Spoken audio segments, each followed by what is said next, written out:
Tick tock गुलकारों, अदाकारों और रकासों के जरिए अपलोड करदा मवाद के लिए मशहूर है।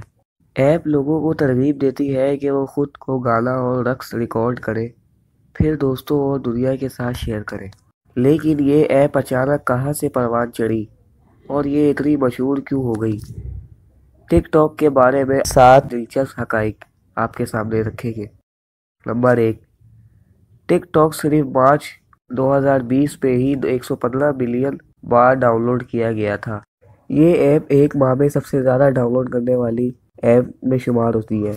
कोविड-19 वबाई अमराज ने डाउनलोड में इजाफे को तेज़ किया क्योंकि बहुत से लोगों ने अपने स्मार्टफोन्स के साथ घर के अंदर वक्त गुजारा।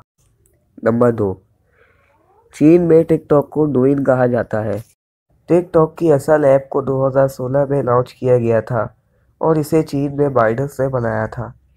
उन्होंने ऐप को डोइन कहा और फिर उसे 2017 में मगरबी मंडी में टिकटॉक के नाम से लॉन्च किया। डोइन बिल्कुल इसी तरह की ऐप है जैसे टिकटॉक, ताहम चीन में ये कदरे करीब आबादी को राग़िब करता है, जिसमें सार्फिन से लेकर दरमियानी उम्र के बालिगों तक के सार्फिन शामिल हैं। नंबर 3, टिकटॉक एक छोटी आबादी को ज़हन में रखते हुए डिज़ाइन किया गया था।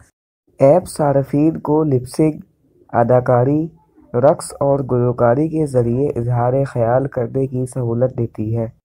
2019 में एक सर्वे से ज़ाहिर हुआ है कि 41% सार्फिन की उम्र 16 से 24 साल के दरमियान थी और ऐप के नुक्ते नज़र को देखते हुए ये हैरत की बात नहीं है। ये मवाद की तख्लीक की नौइयत की वजह से कम उम्र सामाईन को राग़िब करता है। ये इजहार राय की एक किस्म है। नंबर 4, टिकटॉक को असल में म्यूज़िकली कहा जाता था। म्यूज़िकली की शुरुआत 2014 में की गई थी, सार्फिन के साथ खुद के मुख्तसर वीडियोस अपलोड करने के साथ। ताहम जब ये 2017 में दोनों के इंज़िमाम हुआ तो ये टिकटॉक में बदल गया। 9 नवंबर 2017 को चीनी कंपनी बाइडस टिकटॉक के बानी ने म्यूज़िकली को $1 बिलियन में ख़रीदा। टिकटॉक ने मार्केट पर कब्जा करने और कम उम्र सार्फिन को राग़िब करने की उम्मीद की। ये इंज़िमाम 2 अगस्त 2018 को हुआ, जिससे टिकटॉक सार्फिन और म्यूज़िकली अकाउंट्स इकट्ठे होकर एक कम्युनिटी बने। टिकटॉक एक आलमी सतह पर दस्तयाब ऐप है सिवाय चीन के, जहां ये डोइन नामी एक अलग ऐप बनी हुई है। नंबर 5, हिंदुस्तान में टिकटॉक पर पाबंदी आयद है। 2020 तक टिकटॉक को भारत में कुल 611 मिलियन से ज़्यादा मरतबा डाउनलोड किया जा चुका है, जो कुल आलमी डाउनलोड के तकरीबन 30% था। ये 2021 तक 200 मिलियन डाउनलोड के साथ अमेरिका में कुल डाउनलोड की तादाद से ज़्यादा है। ताहम 29 जून 2020 को वजारत इलेक्ट्रॉनिक्स और इंफॉर्मेशन टेक्नोलॉजी ने भारत में इस ऐप के इस्तेमाल को रोक दिया।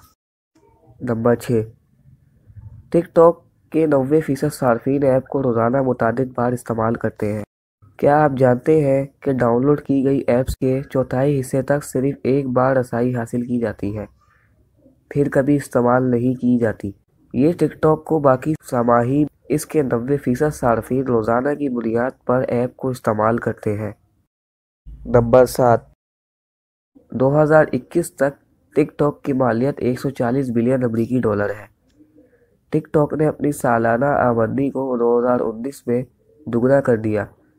2018 के आखिर तक इसकी मालियत $7.4 बिलियन थी और 2019 के आखिर तक ये $17 बिलियन तक जा पहुंची।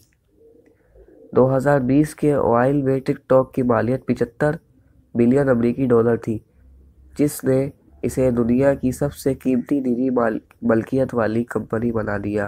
ताहम 2021 तक इसके नाकाबिले यकीन $140 बिलियन तक पहुंच गई। मुनाफा बख्श ऐप होने के साथ ही टिकटॉक का औसत स्टार हर साल $50,000 से $1.5 लाख के दरमियान कुछ भी कमा सकता है। टिकटॉक दुनिया के मकबूल और बाज़ाब्ता इस्तेमाल होने वाले ऐप्स और सोशल मीडिया प्लेटफॉर्म्स में से एक बन गया है। इसके तख्लीक कारों ने नौजवान नस्लों को निशाना बनाया है اور تھوڑا سا الگ پلیٹ فارم تشکیل دیا ہے۔ تاہم یہ پلیٹ فارم ایک ایسی جگہ ہے جہاں نوعمر افراد اپنے گھر کے آرام سے عالمی سامعین کے ساتھ تخلیقی انداز میں اظہار کر سکتے ہیں۔ امید ہے آپ کو معلوماتی ویڈیو آج کی پسند آئی ہوگی۔ مزید ایسی معلوماتی ویڈیوز دیکھنے کے لیے انس وائس کو سبسکرائب کریں اور بیل آئیکن کو دبائیں۔